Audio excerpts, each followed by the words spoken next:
ముద్రంలో 3000 టీఎంసీలు కలుస్తున్నాయి. 2 రాష్ట్రాలకు నీళ్ళకి ఇబ్బంది ఉన్నది.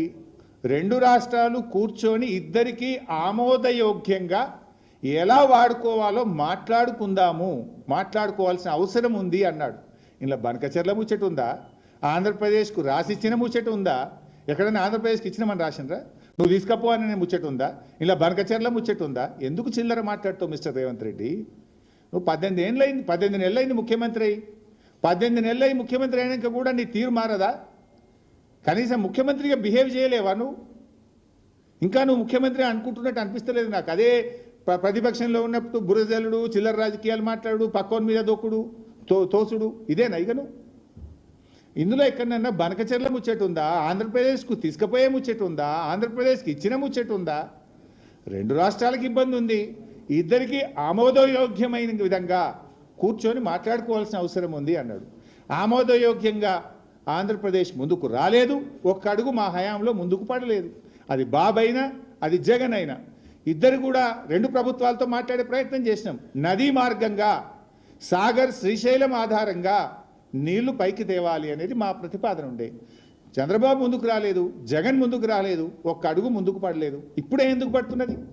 ఇప్పుడు ఎందుకు పడుతుందంటే, నువ్వు గురుదక్షిణ చెల్లింపులో భాగంగా బాబు గారిని ప్రగతి భవన్కు పిలిచి చీకటి ఒప్పందం చేసుకున్నావు. దాంట్లో భాగంగా ఉత్తమ్ కుమార్ రెడ్డిని సతీ సమేతంగా బెజవాడకు తోలినాం.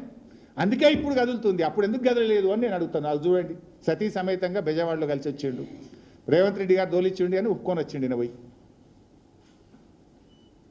ఇది ప్రగతి భవన్ మీటింగ్. దెన్ ఇదే ఎజెండాలో పారాగ్రాఫ్ 5 చదువుతలేడు రేవంత్ రెడ్డి.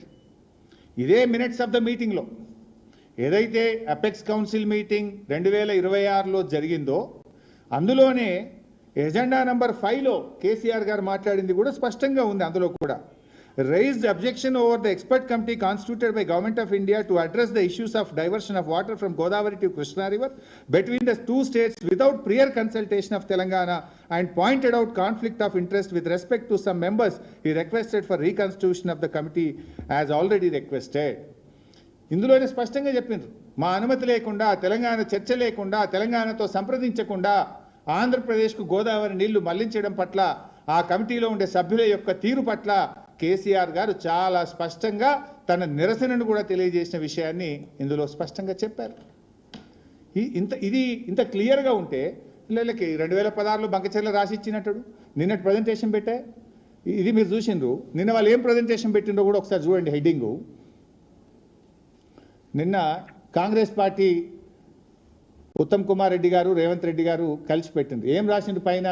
2016లో గోదావరి, పెన్నా నదుల అనుసంధానంపై ప్రతిపాదన. ఏమైనా ఉందా అందులో? అసలు పెన్నా గురించి ఉందా అందులో? ఇది హెడ్డింగ్ ఏం పెట్టిండ్రు? ఇంత పిచ్చి అబద్ధాలా? ఇంత చిల్లర రాజకీయాలా? ఇంత నీచంగా దిగజారాలా మిస్టర్ రేవంత్ రెడ్డి? నువ్వు రాసిన దాంట్లో కింద యాజ్ ఇట్ ఈజ్ నువ్వు తెలుగు అనువాదం చేసినావు. అలా ఎక్కడన్నా పెన్నా అనే పదం ఉందా? ఆంధ్రప్రదేశ్కి ఇచ్చిన పదం ఉందా? ఇలా అసలు విషయాన్ని కొంచెం అండర్లైన్ చేయలేదు చూడండి లాస్ట్కు. ఇది ఏముందా కనబడుతుంది కొద్దిగా. అందులో క్లియర్గా అదే పెట్టదు. బస్ సార్ సార్ 2 రాష్ట్రాల మధ్య అవగాహన భావంతో సమస్యలు చర్చించి పరిష్కరించుకోవాల్సిన అవసరం ఉందని ఆయన హితవు పలికారు. దాన్ని అండర్లైన్ చేయలేదు. ఎక్కడన్నా ఇందులో పెన్నా అనే పదం ఉందా? పక్కన ఇంగ్లీష్లో ఉంది, ఈ పక్కన తెలుగులో ఉంది. నువ్వు హెడ్డింగ్ ఏం పెట్టినావు? 2016లో గోదావరి, పెన్నా నదుల అనుసంధాన ప్రతిపాదన. అంటే ఇంత చిల్లర దివాలా కోరు దిక్కుమాలిన చిచ్చోర రాజకీయం రేవంత్ రెడ్డి చేస్తున్నాడు.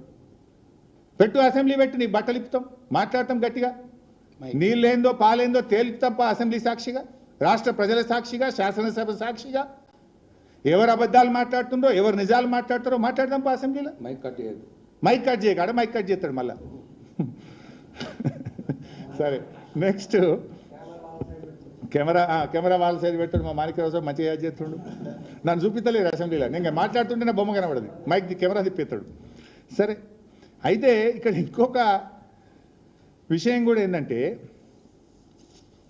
ఇది మీరు స్పష్టంగా చూసిండ్రు. కేసీఆర్ గారు ఆనాటి ఢిల్లీలో జరిగిన అపెక్స్ కౌన్సిల్ మీటింగ్లో పెన్నా నది ప్రస్తావన కానీ, నీళ్లు ఆంధ్రప్రదేశ్కి ఇచ్చే ముచ్చట కానీ ఎక్కడ అందులో ఒక్క మాట మాత్రం కూడా లేదు. పాయింట్ నెంబర్ 2, కేసీఆర్ గారు 2వ లెటర్ రాశారు. ఇది 2/10/2020 కేసీఆర్ గారు రాసిన లేఖ. 2/10/2020. ఇందులో చాలా స్పష్టంగా ఏం చెప్పినరో కేసీఆర్ గారు కూడా